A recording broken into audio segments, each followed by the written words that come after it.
প্রিয় ভাই সব, আল্লাহ রাব্বুল আলামিন পরীক্ষার জন্য আমাদেরকে এই ময়দানে ছেড়ে দিয়েছেন। প্রশ্ন কি হবে আল্লাহ সব বলে দিয়েছেন। প্রশ্ন কি হবে? তোমার যৌবন, এ ব্যাপারে প্রশ্ন করা হবে। কোন পথে ইনকাম করেছো প্রশ্ন করা হবে। কোন পথে খরচ করেছো প্রশ্ন করা হবে।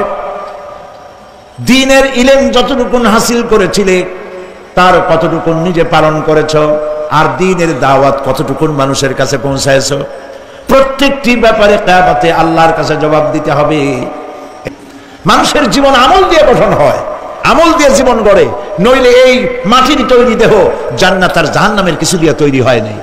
আপনি ইচ্ছে করলে দেহটাকে জাহান্নামের জন্য উপযোগী করতে পারেন, ইচ্ছে করলে এই দেহটাকে জান্নাতের জন্য উপযোগী করতে পারেন। এটি আপনার ইখতিয়ারে আল্লাহ দিয়েছেন। আপনাকে বাধ্য করা হয় নাই যে সেজদা না দিলে ফেরেশতা এসে ঘাড়ের উপরে পিটাবে, সুদ ঘুষ জেনা করলে পরে ঠ্যাং পিটায় ভেঙে দেওয়া হবে না। আপনি বাধ্য নন। আপনি সম্মানিত জীব, আল্লাহ সম্মানিত প্রাণী আল্লাহ পাকের, সেই জন্য মানুষকে বাধ্য করা হয় নাই। অটোনোমাস বডি, অটোনমি দেওয়া হয়েছে, আপনাকে স্বাধিকার দেওয়া হয়েছে। চন্দ্র সূর্যের ব্যাপারে স্বাধিকার দেওয়া হয় নাই। রাত এখন 7:35, সূর্যের বাপেরও ক্ষমতা নাই বাংলাদেশে এখন উকি মারে, ঠিক কিনা? সে এখন আমেরিকায় রোদ দিচ্ছে, তাপ দিচ্ছে আমেরিকায়। ওকে নির্ধারণ করা হয়েছে যেভাবে, সেইভাবেই করতে হবে। পানি বলেন, পাহাড় বলেন, পাখি বলেন, চন্দ্র বলেন, গ্রহ বলেন, নক্ষত্র বলেন, সব জিনিস বাই হুক অ্যান্ড ক্রুক আল্লাহর হুকুম মানতে বাধ্য।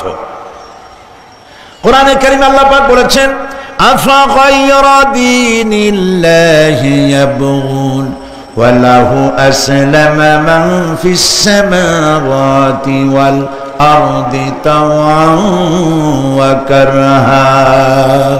আল্লাহর দেওয়া জীবন ব্যবস্থা ছেড়ে দিয়ে তোমরা কি অন্য কোনো মতবাদ তালাশ করো? ওয়ালাহু আসলামা মান ফিস সামাওয়াতি ওয়াল আরদ, অথচ আকাশে যা আছে জমিনে যা আছে সব আনুগত্যের মস্তক আমার সামনে অবনত করে দিয়েছে। সুবহানাল্লাহ। মানুষকে আল্লাহ পাক ইখতিয়ার দিয়েছেন, ইচ্ছে করলে মাহফিলেও আসতে পারেন, ইচ্ছে করলে সিনেমাও ঢুকতে পারবেন, অসুবিধা নেই। অসুবিধার জন্য কিয়ামত, ওখানে হিসাব হবে। এখানে আপনি সূর্য চন্দ্র ফেরেশতা, ফেরেশতারও কোনো মাজাল নাই, কোনো ইখতিয়ার নাই আল্লাহর হুকুমের বাইরে কিছু করে। আল্লাহ যা করতে বলেছেন তাই করতে হবে, এর বাইরে এক চুলও নড়তে পারবে না। কিন্তু মানুষেরা করতে পারবে। মানুষ ইচ্ছে করলে নামাজ রোজা ছাড়তে পারে, ইচ্ছে করলে আল্লাহরে অমান্য করতে পারে। এটা তার বিচারের জায়গা না, এটা হলো পরীক্ষার জায়গা। এটা কিসের জায়গা? পরীক্ষার জায়গা।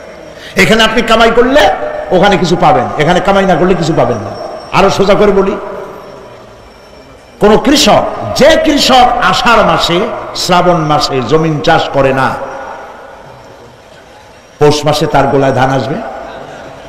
কথা বোঝেন নাকি বোঝেন না? পৌষ মাসে গোলায় ধান আসবে? কোনো পাগলও বলবে না যে তুমি তো চাষই করো নাই, তুমি জমিনে, তোমার জমিনের ফসল তোমার ঘরে আসবে কেন? কাজী এই দুনিয়ায় পরীক্ষা দিলে এখানে রেজাল্ট হয়, এখানে গাছ লাগাইলে এখানে ফল দেয়।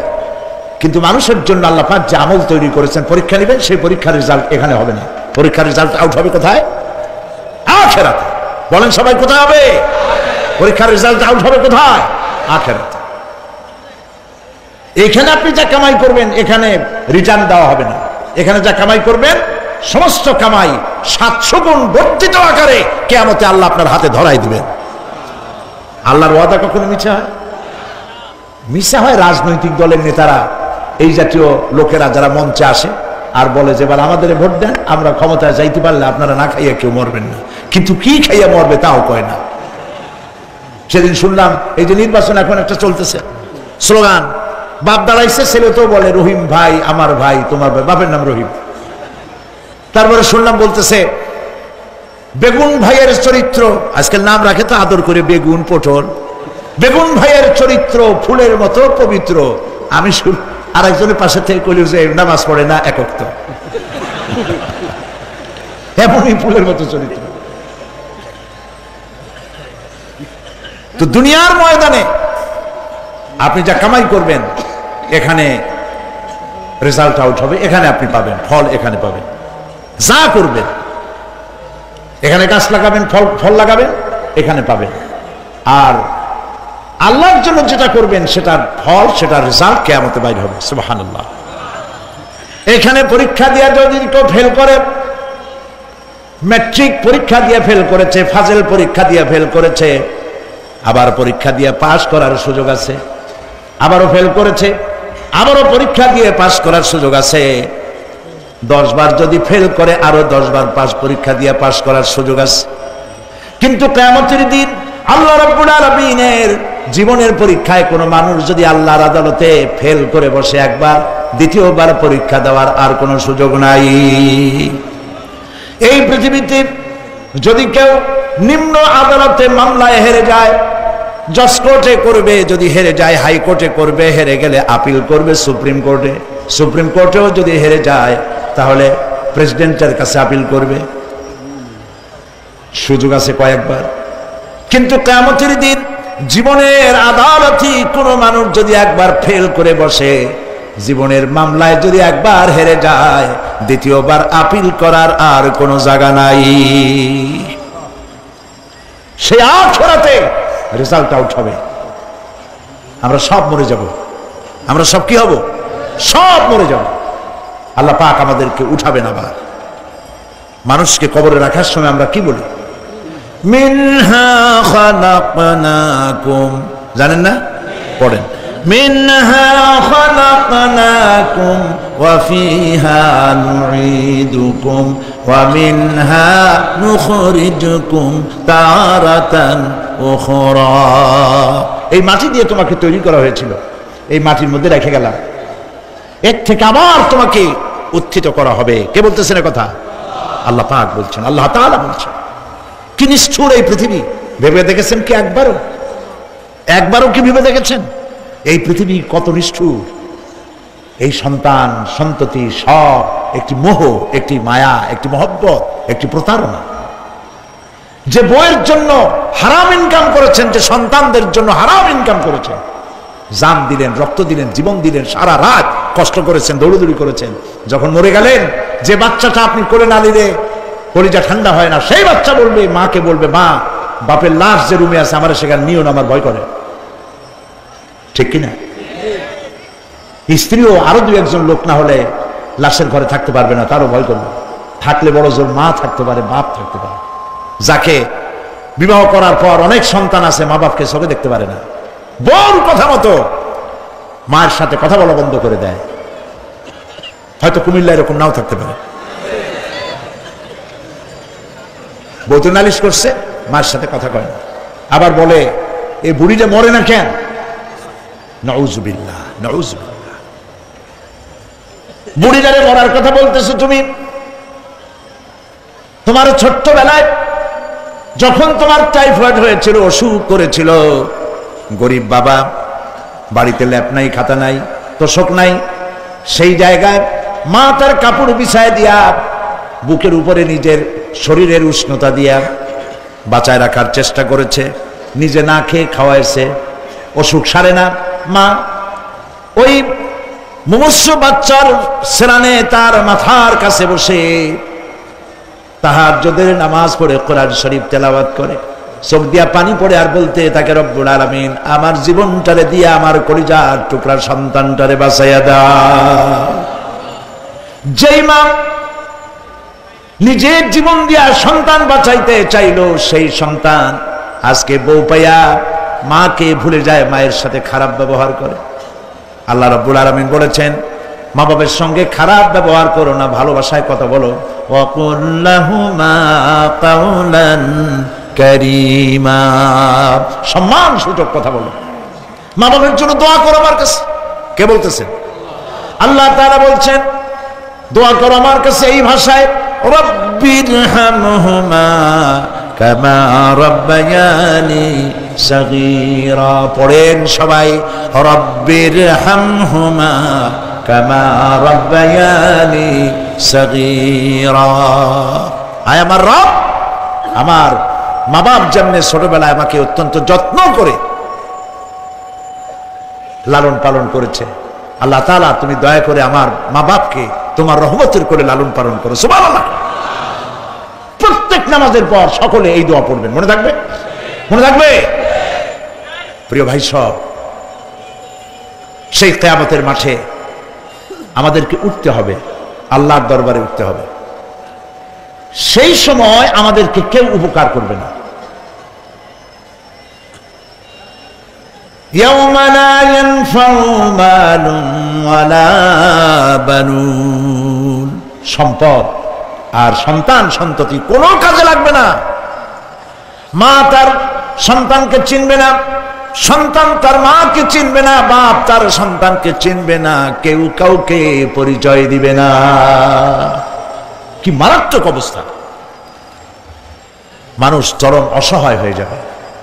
চতুর্দিকে ফেরেশতার আনাগোনা, সূর্য মাত্র 1 হাত উপরে, প্রচন্ড তাপ নিয়ে সূর্য অবস্থান নেবে, মাথার চান্দি ফেটে গিয়ে গুনাহগারের মাথার মগজ গলে গলে পড়তে থাকবে। পিপাসার যন্ত্রণা জিহ্বাটা ঝুলে কুকুরের মতো করে নাভিস্থল পর্যন্ত ঝরে পড়বে। কেউ উপকার করবে না, কেউ জিগাবেও না। অনেক লোক আছে পীরের কাছে মুরিদ হয় আর মনে করে পীর সাহেব তারে কিয়ামতে সুপারিশ করবে। অসম্ভব। আয়াতুল কুরসির মধ্যে আমরা পড়ি, মান যাল্লাযী ইয়াশফাউ ইনদাহু ইল্লা বিইজনিহি। কে আছে এমন, আর হিম্মত আছে আল্লাহ পাকের বিনা অনুমতিতে কথা বলে? সুবহানাল্লাহ বলে। কোথার পীর, কোথার খাজা বাবা হারায় যাবে। ইব্রাহিম আলাইহিস সালামের মতো পয়গম্বর কি মনে করে? আল্লাহর খলিল। ইব্রাহিম আলাইহিস সালাম আল্লাহর কি? আল্লাহর খলিল। আল্লাহর খলিল কিয়ামতের দিন বলবেন, আল্লাহ পাক, আয় আল্লাহ তাআলা, আমার বাপের কাছে আমার একটা ওয়াদা ছিল, আমি সুপারিশ করব তার জন্য, তুমি দয়া করে আমার বাপকে জাহান্নাম থেকে ক্ষমা করো, আমি তার জন্য সুপারিশ করতেছি। আল্লাহ তাআলা বলবেন, ইব্রাহিম, তোমার সুপারিশ মঞ্জুর হলো না। কথা বুঝতেছেন না? বুঝতেছেন না? ইব্রাহিম আলাইহিস সালাম যদি বাপের জন্য সুপারিশ করতে না পারে, ইব্রাহিম আলাইহিস সালাম তিনি যদি তার বাপের জন্য সুপারিশ করিয়া যদি ব্যর্থ হন, আপনার পিসাব কোন কামে লাগবে চিন্তা করেন। নবী করিম সাল্লাল্লাহু আলাইহি ওয়াসাল্লামকে প্রশ্ন করা হয়েছে, হে রাসূল, আপনার আব্বা আম্মার অবস্থা কি হবে? কথা কি শোনেন নাকি? আপনার আব্বা আম্মার অবস্থা কি হবে? নবী করিম সাল্লাল্লাহু আলাইহি ওয়াসাল্লাম বলেছেন, আমি আমার আব্বা আম্মার কোনো উপকারে আসব না। ইন্না লিল্লাহি ওয়া ইন্না ইলাইহি রাজিউন। তাহলে কোন সাহসে মনে করতেছেন কোন পীর কোন একটা বিদেশ থেকে, দেশের থেকে একটা নাজিল হলো আর ওইটার পিছনে পিছনে দৌড়াবেন, সে আপনারা নাজাত দেবে, তার পায়ে চুমা খাবেন? এই পায়ে হাত দিয়ে কত বুঝি করা বাদ। টাকা ইনকাম করার জন্য মানুষকে ভুল পথে পরিচালিত করছে অনেক পীর, আছে না? এমন খালি মানুষে টাকা দেয়, জামায় অনেক পকেট, খালি টাকা নেয় সমানে ঢুকাইতে থাকে চতুর্দিক দিয়ে, বাইরে বোঝার উপায় নাই। কিন্তু অনেক পীর আছে এমন, ঢাকা শহরে বড় বড় মার্কেটের মালিক, আমি জানি, বড় বড় মার্কেটের মালিক, বিরাট ব্যবসায়ী, জামা পরিষ্কার করে না 2 মাসেও, মানুষের দেখাবার জন্য গামছাটা নাকের কাছে ধরে ফট ফট করে আওয়াজ করে, মনে হয় যেন কাঁদতেছে। আজ মিশিয়াল তাসান্ন হাবিজাবি জিকির শিখায়, লা ইলাহা কতক্ষণ, ইল্লাল্লাহ কতক্ষণ, আল্লাহ আল্লাহ কতক্ষণ। কোথায় পাইছো ইল্লাল্লাহ? ইল্লাল্লাহ কিসের জিকির? ইল্লাল্লাহ মানে কি? আল্লাহ ছাড়া, আল্লাহ ছাড়া, আল্লাহ ছাড়া, আল্লাহ ছাড়া কি? কাজী রাসূলুল্লাহ যা করেন এগুলি বেদাত। এই সব পীরের পাশে যাবেন না, মনে থাকবে।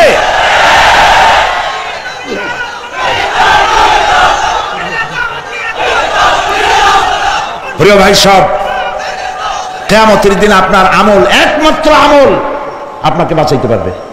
এই কোরআন শরীফে আল্লাহ পাক বলেছেন, ইয়া আইয়ুহাল্লাযীনা আমানু আবতাগু ইলাইহিল ওয়াসিলা, হে বিশ্বাসীরা ওসিলা ধরো। ধুরন্ধর এক শ্রেণীর লোকেরা এর অর্থ করেছে পীর ধরো। দুনিয়ার কোন তাফসীর, যত মুফাসসির পৃথিবীতে জন্মগ্রহণ করেছেন, কোন মুফাসসির এটা বলেন নাই আবতাগু ইলাইহিল ওসিলার মানে হলো পীর ধরো।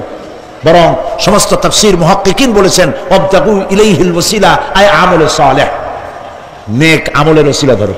সুবহানাল্লাহ, নেক আমলের ওসিলা ধরো। প্রিয় ভাই সব, ধান্দাবাজি ছাড়তে হবে। কিয়ামতের দিন মানুষ একেবারে অসহায় হয়ে যাবে, কেউ সাহায্য করবে না। সেই দিন প্রশ্নপত্র সামনে আসবে, আমল নামাগুলি বেঈমানের পিছন দিক থেকে বাম হাতে আসবে, আর ইমানদারের সামনে থেকে ডান হাতে আসবে। আমলনামা হাতে পাওয়ার সঙ্গে সঙ্গে বেঈমান বুঝে ফেলবে তার জায়গা কোথায়। কলিজা তখন গলার কাছে চলে আসবে। সব তো ছিল একসাথে।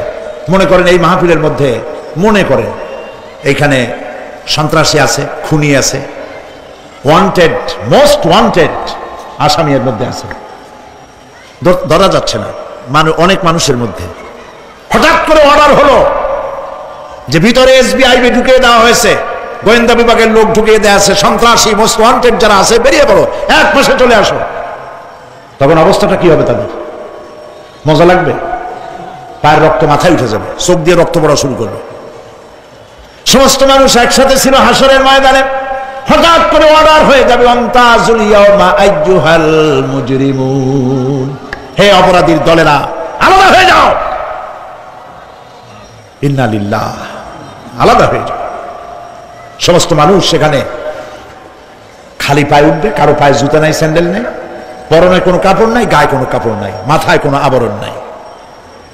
হযরত আয়েশা সিদ্দিকা রাদিয়াল্লাহু তাআলা আনহা, তিনি নবী করিম সাল্লাল্লাহু আলাইহি ওয়াসাল্লামের কাছে কিয়ামতের এই বর্ণনা শুনে কাঁদতেছিলেন আর বলতেছিলেন, হে আল্লাহর রাসূল, কিয়ামতে সকলকে ভাবে উঠতে হবে, এমনকি আমাকেও? হুজুর বললেন, প্রত্যেকটি মানুষকেই উলঙ্গিনী হয়ে উঠতে হবে। তিনি প্রশ্ন করলেন, তখন কি শরম হবে না? নবী করিম সাল্লাল্লাহু আলাইহি ওয়াসাল্লাম বলছেন, জাহান্নামের ভয়তে কেউ কারো দিকে তাকাবার সুযোগ পাবে না। সব উপরের দিকে তাকায় থাকবে আর বলবে, আল্লাহ আমারে বাঁচাও, আল্লাহ আমারে রক্ষা করো।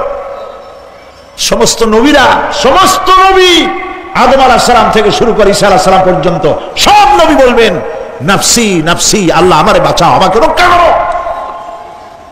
কোথায় যাবে আপনার পীর সাহেব? একমাত্র ব্যক্তি বিশ্ব নবী মুহাম্মদুর রাসূলুল্লাহ সাল্লাল্লাহু।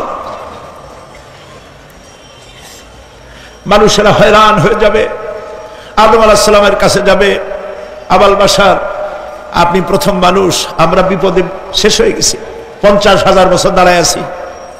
কয় বছর দাঁড়ায় থাকতে হবে? কোথায় আছে?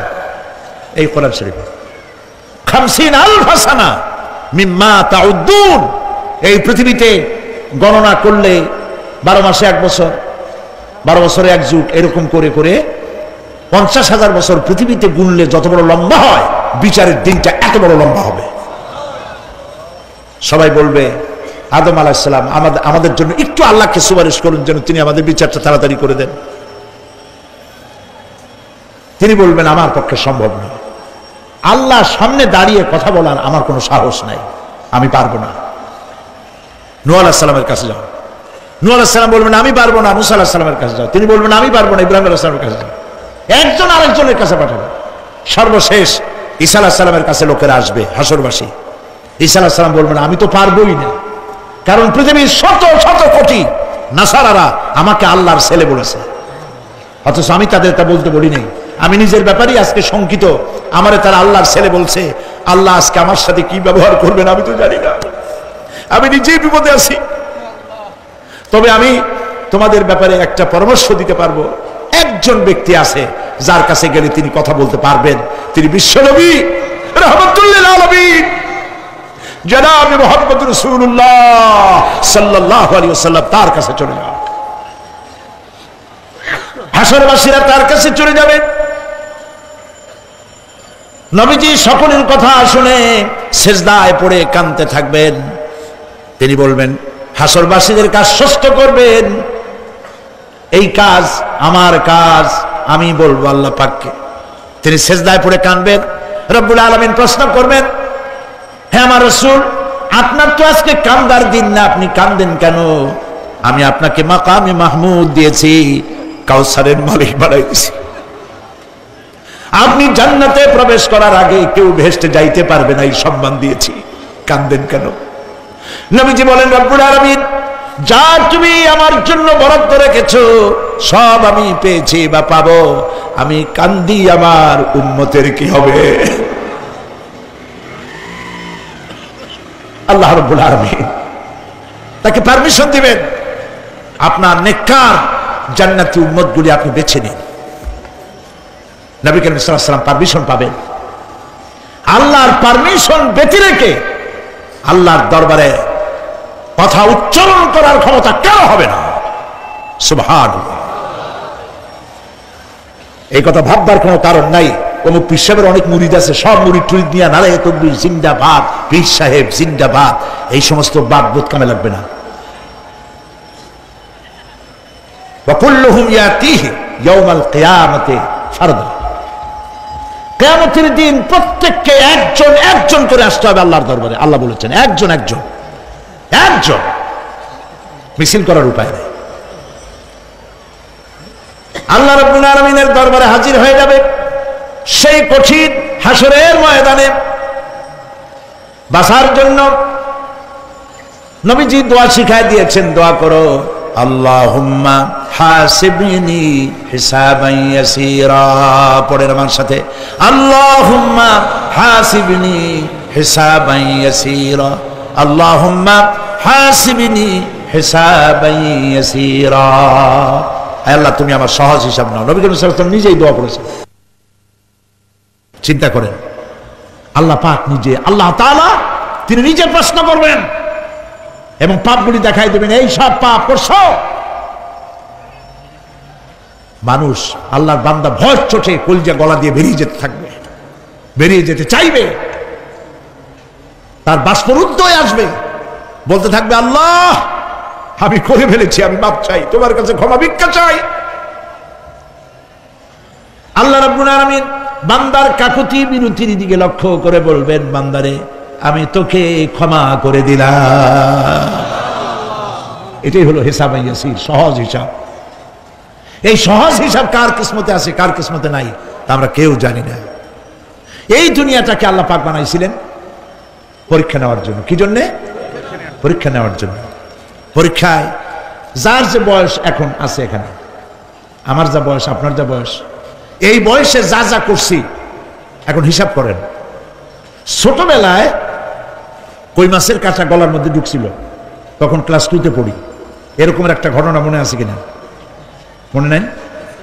অন্যের বাড়ির আম পাড়তে গিয়া বাড়িওয়ালার সামনে পড়ছিলেন, 2টা থাপ্পড় দিছিল। এসব কথা মনে আছে না? আছে কিনা? এই ছোট্ট ছোট্ট কথাগুলি, কোন পুকুর পাড়ে আসার খাইছিলাম, কেটা মারছিল, সেই ছোট্টবেলা থেকে এই পর্যন্ত এই ছোট্ট কথাগুলি যদি মনে থাকে, তাহলে বড় বড় পাপ কি কি করছেন তা মনে নাই? তাহলে নিজের হিসাব নিজে করো। কিয়ামতে আল্লাহ পাক আমলনামা হাতে দিবেন, বলবেন পড়ো, ইকরা কিতাবাক, পড়ো তোমার আমলনামা। তুমি তোমার হিসাবের জন্য আজকে তুমি নিজেই যথেষ্ট। পড়ে দেখো কি করছো। ইন্না লিল্লাহি ওয়া ইন্না ইলাইহি রাজিউন।